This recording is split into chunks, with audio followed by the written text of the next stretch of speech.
Hey guys, Will Hayward here. This is a bonus episode that we are doing to try and get through some of the amazing questions we get from people every single week.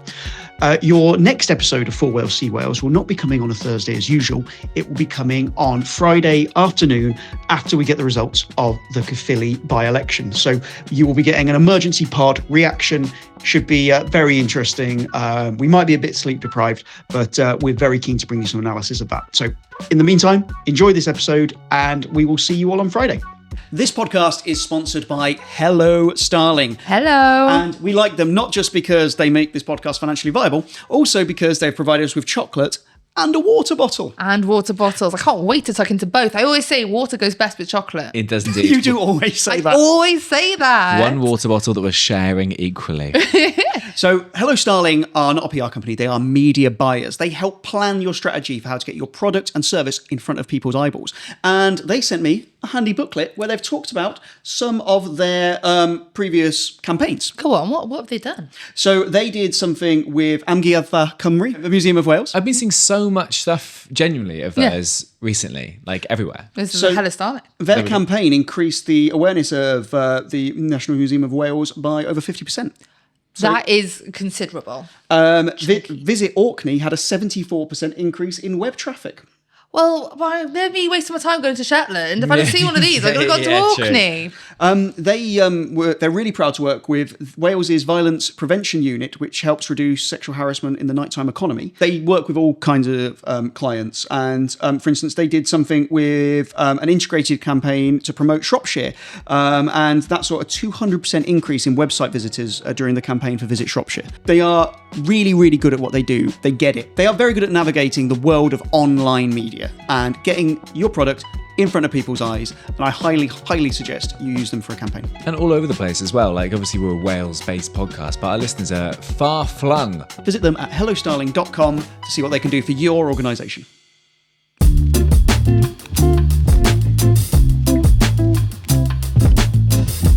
Hello and welcome to 4 Wales, See Wales with me, Mel Owen. Me, Robin Morgan. And me, Will Hayward.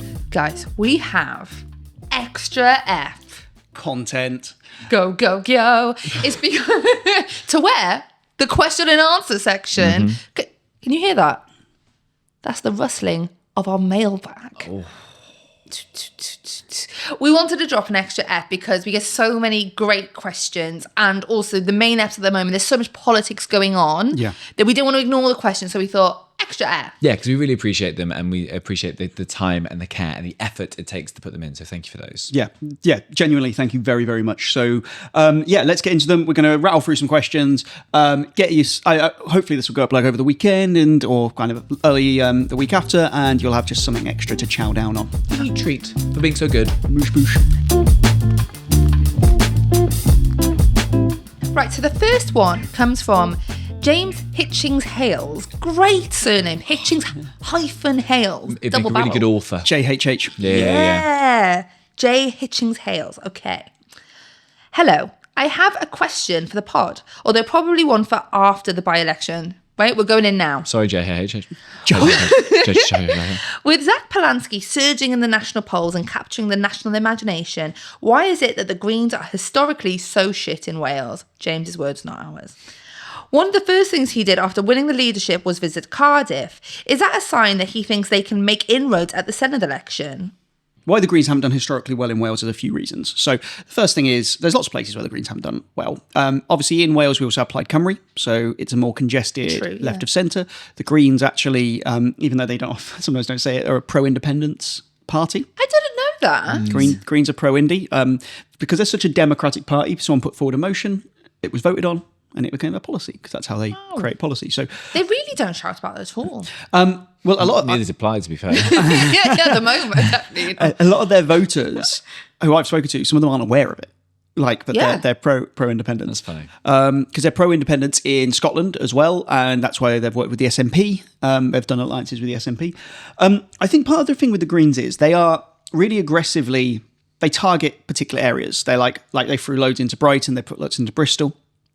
What they don't want to do is spread themselves thin and win a little bit in every seat. So they've started to be more savvy with how they operate, and they'll target particular places. However, they kind of smell blood in the Senedd election. So there was a by-election in Grangetown for Cardiff Council, recently, and the Greens took it. They took Yeah. it from Labour, and I think they were fourth the years before. They believe that there is a gap in the market in Wales for people who are leaving Labour, but find Plaid unpalatable for like the nationalism reasons, and they're targeting it. Despite the fact that they also have that independence policy. If they keep it a hush hush. Yeah. Shh, don't tell anyone. So we're gonna have Greta. we're gonna have the Green leader, Anthony Slaughter, amazing name, I love Anthony. Anthony Slaughter. We're gonna have Slaughter in the house. Oh my god! That was great. We need to start thinking of gifts.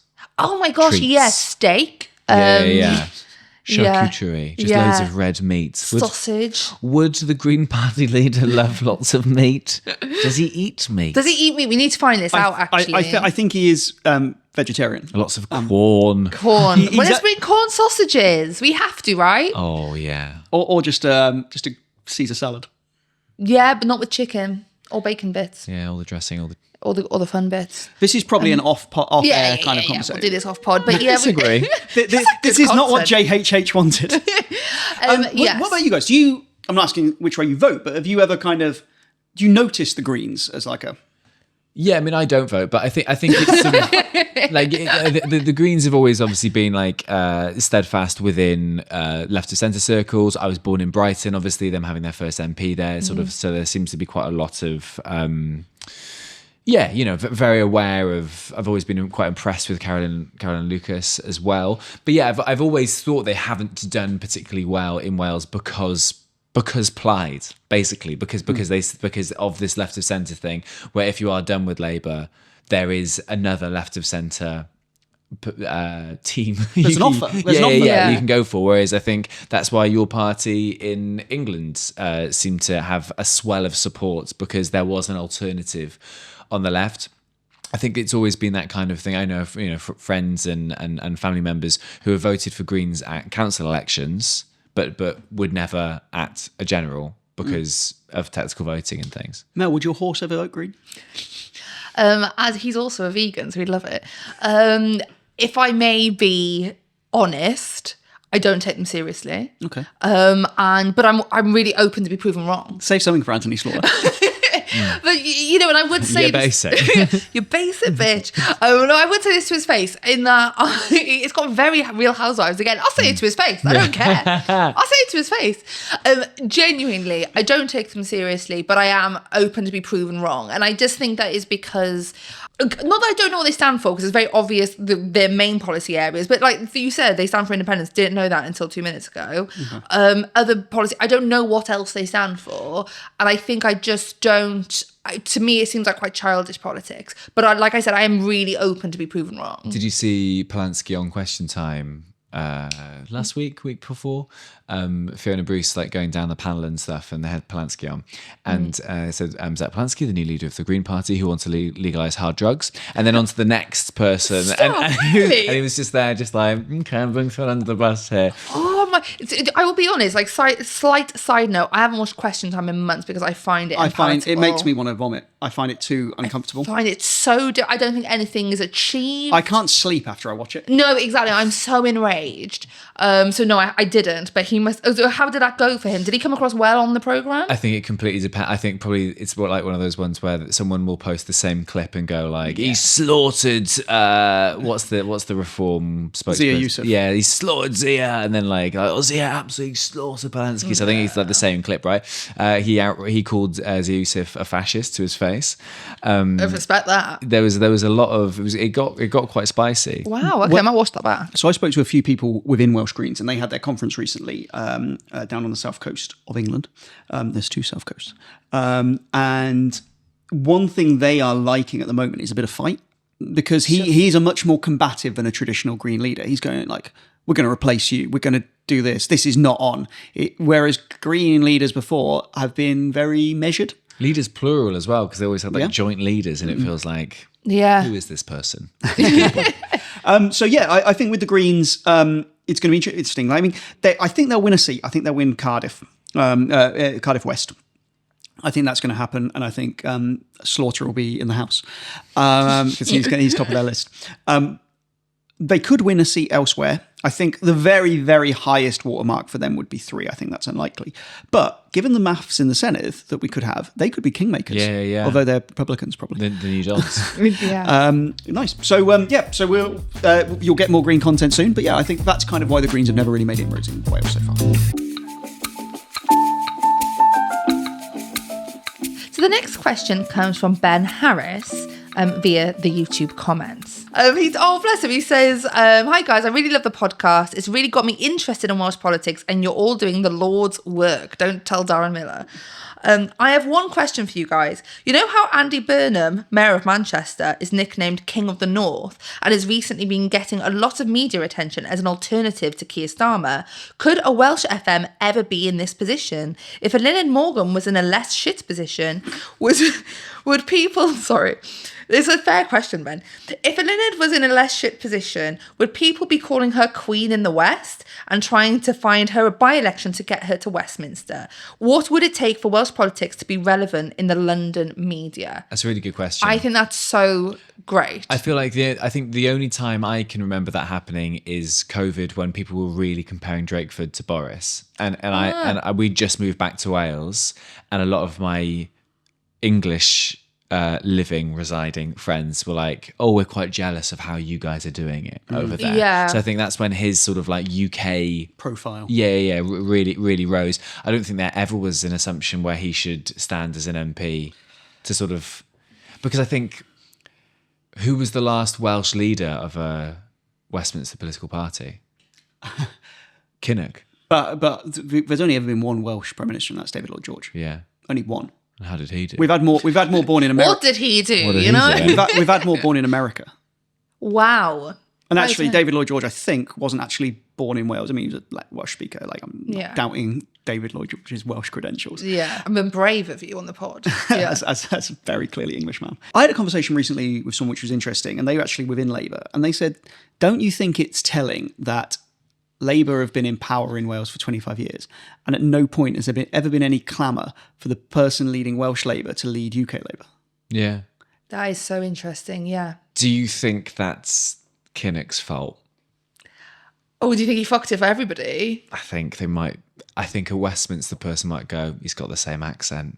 Oh, well, fucking probably. He's going to fall over on a beach. These Welshmen, they cannot walk on a beach. They can't do it. They got enough of them. Can't bloody walk on them. I was born in Brighton. Fuck Brighton Beach. It's not a beach. Really? It's just fucking pebbles, mate. Really? You're not a fan of Pebbled Beach? No. It's not a beach. That is a pebble that I'm willing to die on. What would you call it as? Let's meet at just a rock the pool. stony shore. Yeah, it's stones. It's a gravel. It's a gravel drive with a pond at the end. I'd love that. Yeah, think of your frogs. Yeah, Oh. I wore this turtle today. I saw it and I thought Will would love this. It's a very lovely turtle. That's a nice turtle. Thank you, black like my soul. It is a really interesting point, isn't it? And I think I've said this a million times on the podcast before, but from my experience within the Tories... I was going to ask you, what was your experience with Tories and Westminster? It was always that we'll take the talented ones and they get to run for Westminster, and the ones who were like, they're all right. They're all right. Let's let them do the Welsh thing. Right. So anybody who was talented or who they deemed to be of talent they weren't going to waste their time with the Senedd, which I mean could explain why they're in the position they are in currently in the Senedd, But yeah, that's the only experience I've got. But from their point of view, they're not wasting their talent here. So Stephen Crabb, he would have been like, he's a goodie. They thought he was a fucking rock star. I mean, he was like fodder at one point to BPM, wasn't he? Then he couldn't stop banging. Yeah. I remember when during a cabinet reshuffle, he stood outside Downing Street and a reporter shouted, Mr. Crabb, do you know that you're the first bearded minister in like 80 years? And he went, he just had no idea how to react to it. Just walked sideways out of the shop. Just crabbing. Crab's gonna crab. I think a lot of it, on that question of the parties and whether successful MSs are encouraged to go to Westminster, I think it depends on the party. Tories unequivocally. Like Darren Miller ran in the last bloody general election to try and get to Westminster. That's where he sees the standing with the party and what they respect. former Secretary of States for Wales, both Alan Cairns and David T.C. Davis were MSs, then went to Westminster. It's not, that is the route most of them want to take. It's like a practice run. Yeah. With Tories, they overwhelmingly see Westminster as the aim.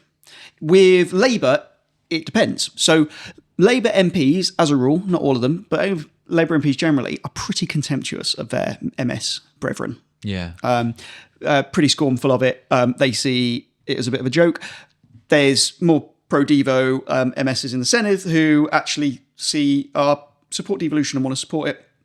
It doesn't mean they're not terrible at their jobs, but there is a perception that talent will go to Westminster within Labour, but it does depend on where you sit within the party. Also, within Labour, they've traditionally had power. Like the Yeah. Welsh Tories don't get power. That's why they can fuck off. Yeah, what's the best case scenario if you're a Tory MS? You're leader of the opposition. You bang a desk behind a red man. Yeah, exactly.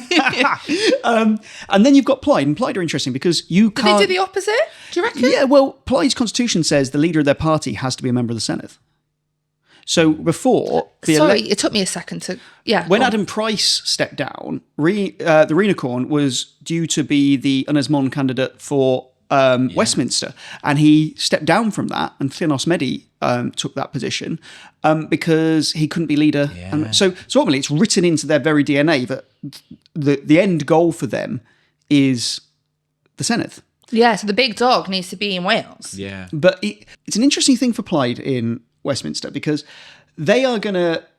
They've got four MPs and led by Liz Savile-Roberts. And they basically, their task is to just make Wales visible, shout about Wales, make Plaid Cymru as visible as possible with a minimal amount of kind of resource. But what's going to be interesting is if there's a Plaid government in Cardiff, suddenly those Plaid MPs can't always be on the attack because imagine if Plaid Cymru government in Wales do something that's controversial, they're going to then criticise the Prime Minister, Keir Starmer, and Keir Starmer will go do what Boris Johnson used to do to Labour MPs all the time and goes, well, you guys have got even longer waiting lists than us. Yeah. It's going to be such a weird... And anytime any SNP MP would start calling out the front benches, right? Yeah, exactly. Interesting. So, yes, depends on the party. There is a perception within most parties that they should get their talent to Westminster because apparently that's much more important. And also, Elena Morgan can never be called Queen of the West because that's what me and Will call you. Oh, thank you Queen so of the West. much. Thank you. I can't imagine a scenario where Wales had an older woman First Minister and certain tabloids would call her the Welsh Dragon. Oh, I want that so badly. I might go into politics just for that. Like, this is your origin story. This is where it all began. Okay, so our final question is, hiya Mel, quick question for everybody on the podcast. I'm like you, a mixed girly living in Wales, and whilst my obvious non-whiteness has always been the elephant in several rooms, normally people don't feel the need to bring it up. However, lately, people want to talk about it so much more. Not in a horrible way, I'm just finding white Welsh people so much more ready to highlight the difference between us. I was wondering if you'd noticed the same. And also, if you think that Reform's constant belittling of ethnic minorities is making the topic of race that much more common, even amongst people who wouldn't necessarily vote for them. Hope this question has made sense. Emily. Now, I nearly levitated when I got this message, right? Because I wanted to show you guys, I downloaded a dating app a couple of days ago. My life's going great, thanks for asking. And I got all of these messages within the first night. So I'm just going to show you guys. Okay. First one, Fucking hell. Also, what's your ethnicity? Second one, what's your ethnicity? Second one, where are you originally from? You look Latina. Fourth, what did he actually say? You look Latina, mummy. Fourth one is because you look Mexican. These were all in the space of one night, right? Fuck me. Now, they're not horrible messages. Do you get what me and Emily are saying? It's weird. I've never had that before. Say you're wearing like a Spain top. Yeah. And they say, oh, where in Spain are you from? Yeah. That's different. Is that prompted simply on how you look? Yeah, I've got nothing. I'm not draped in a Jamaican flag on my Hinge profile, to be honest. I'm Just not. watching Cool Runnings. Yeah, Maybe you'd do better on them if you were, yeah, Mel. this Maybe. is the point. Maybe I would. But honestly, I'd never had that before. Never, ever. And then I got that message from Emily and I was like, oh my gosh, like something's shifting. And I do agree with her. And I wanted to like ask you guys as well, like if this is just something that conversations that you've noticed, or I think her point as well is like, do you think the reform's influence, even amongst people who don't like reform, means we're so much more aware of the differences between people? And like, what's your experiences? I don't have more conversations with people about race in the last few years. I don't think. Yeah.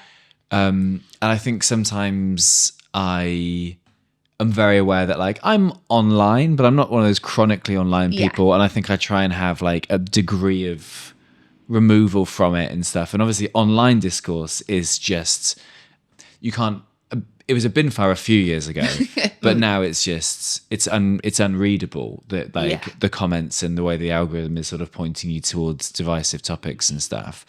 But I feel quite like speechless by like the amount of those the people who are messaging you just kind of like as the defining characteristic. That's the that's a question. Like, what an odd question. No nice smile. No. Oh, I what's your interest in that? It's just, what is your ethnicity, by the way? And then, some of them will be like followed up with a compliment. And I'm like, it's so weird that is what you're going in with. Do you feel it's othering? Do you feel like it's like, how do you feel about it, I suppose? Yeah, for sure. I think because with somebody say, oh, where are you from? I say Wales. Yeah. And you do see the shift in some people who get a bit like, okay, not what I was asking. Yeah. I was trying to be racist. You're like, don't fucking let me. And that's othering. When people are like, oh, where are you from? And I say, oh, Aberystwyth, but I live in Cardiff now. And people are like, oh, cool, yeah, I've been to Aber. Great. It's the, well, no, but what's going on? What people are saying is, why are you that colour? That's what that question is. But why? Why? Why do people, are they trying to, and I suppose there's different reasons why people ask that question, but like, are they trying to start a conversation with you, or why do they need to know? Is there a correct answer? Yeah, like, do you know what I mean? How is that going to benefit them in the conversation? Yeah, so they're like, right, now I know what to ask. I've been on holiday there. Also, I'm not being funny. Say I was in a Sudanese village, which was, every single person was black Sudanese, and I was there as white. And people came up to me and said, where are you from? That would make sense, because I am very clear. If you are on holiday in Spain and somebody goes, where have you come from? Yeah. I'm like, Wales, Gareth Bale, near England. Yeah, lovely. Yeah, I am Gareth Bale. Thank you so much. Yeah. It's not like, you're not different. No. It's crazy, isn't it? If like, but I think there's almost now a shift where people are looking at what is different, what's the norm. We touched on it on the main pod this week. Robert Jenrick going around going, I haven't seen any white faces. Who gives a fuck? That's my life, mate. I haven't seen a single brown face today. Yeah. I'm fine. Do you know what I mean? Like, I've survived. So the area of Cardiff I live in is very ethnically diverse. And I've spent a lot of my time growing up in areas like the Black Country, don't go there, Robert, and areas of like Birmingham, which are very, very multicultural. I don't think I noticed at all. But, I mean, I have to spend a lot of time in those horrific places online. And I would say that you start to think, if your feed is full of people in boats and it's talking about, it enters your mind. It doesn't, even if it doesn't change how you think, it's something you're aware of this being a thing people are discussing. I'll give you an example, like Donald Trump saying that Tylenol, paracetamol, can cause autism. Every time I get a bit of paracetamol now and I do think, I think about that, I go, obviously it's bollocks. There's no evidence whatsoever. But it's made a connection. But I think, this is people things are thinking about. So I think even if people aren't coming at from this is a bad thing, I think it's an awareness of difference. And I do think we've talked about the Overton window and how they shift it. I think that's perfectly true. And it's just like, it doesn't fucking matter. Why just But I think it is making that conversation more common. Yeah. It's what, like, I was in a green room the other day and a comic was talking to me and he didn't mean anything horrible by it whatsoever. He really, I can sense intention, and he didn't. But he was telling me he'd been to a 50 Cent concert, and he was like, and I was the only white person in there. It was really scary. And you just think, I'm the only person of colour in this green room right now, and I'm not scared. So why is it when it's the other way around that it is scary? But I just noticed with these conversations are so much more common now. Imagine being surprised that you go and see one of the world's most famous hip-hop stars and it's a predominantly black audience. Exactly. Like... It's like saying I went to play Mahjong and there was loads of Chinese people. Yeah, it's like, what the hell? For that to be something that he really kind of... is sat with him and felt the need to bring up to me, I genuinely don't think would have happened 3 years ago. And do you think the shift is the rise of people, Farage? Yeah. The amount of things on the debate shows talking about these kind of things, obviously online discourse and having that kind of things of... talk. Yeah, is the Overton window like you were? We've shifted, and there are also people now who want to prove to you they're one of the good ones, right. Which sometimes there is a thing, and I don't want to have a go at these people because their intention is what is important. But there are people who go they go 180, and then they go 360. I'm such an ally. Yeah, that they become the most offensive person in the room. Yeah. They give it, or I don't see colour, and then say something else like, oh, it feels colour fueled by that. Yeah. There's a lot of that, and I just think it's wild. If you don't see things, you tend not to talk about them. Yeah, exactly. Yeah. Why have you brought it to me then? Yeah. But yeah, I just thought it was so interesting that Emily had felt it, because also I think it can be quite a lonely feeling, and you feel like, oh, I don't want to bring it up because I don't want to bother anybody with it, and it's probably just a me thing. So to know that somebody else has felt it feels wild. But it would just be interesting for you guys to maybe keep your antennas out as well, just to see how much more of this has been discussed. Yeah, I think regarding kind of answering that question, I think in some ways I kind of have to defer to your judgment on it, because it's probably something that's probably not going to come into I might not notice that in the same way, but I think it's absolutely true that they are shifting not just attitudes, but the debate and the things that we're talking about. And that's the fucking point. The point is to shift debates about what's acceptable. There's now a consensus among many people on lots of sides of British politics, immigration equals bad. And that is not actually a premise we need to accept, but we have. Because it started with illegal immigration's bad. Illegal immigration is bad. People coming on boats is bad. I'm worried we shouldn't have people dying in the English Channel. This is bad. Then it becomes, well, actually, we don't want immigrants coming over. That's bad. And it shifts and it shifts and it moves and it moves. And that's the whole point, is by talking about it, it makes it easier to shift. It's the frog in the pan slowly warming up. Yeah. And that's what they're trying to do. Well, it's part of the narrative, isn't it? Where you've got words like refugees and asylum seekers and immigrants and expats. It's how you talk about these things. And as you say, the word immigration. If you put that in a this is the topic of the day, you're like, oh, this is going to get spicy. Yeah. Despite the fact that this could become... And do you remember that the problem used to be illegal immigration, but now the problem is actually we might deport people who've been here quite a long time. Yeah. It moves. Yeah. But yeah, I just thought it was a really interesting one to bring to the podcast. It is, and I think it's part of... I obviously exist in a bubble, which we all do to some element. And I think it's not something that I discuss with my friends who aren't white. Yeah. But I haven't, and they haven't brought it up. But it's, it must be yet another exhausting thing to have to deal with. I wonder if you're going to match with any pod listeners who are going to message you and going. They're going to say anything other. Yeah, and to be clear, don't give a shit about your ethnicity, actually. Yeah. One more fun bit, and then we'll wrap up. One very silly little message to finish with from Hugh Cook. I think at some point, Will, you'd said that you look like Richard Hammond.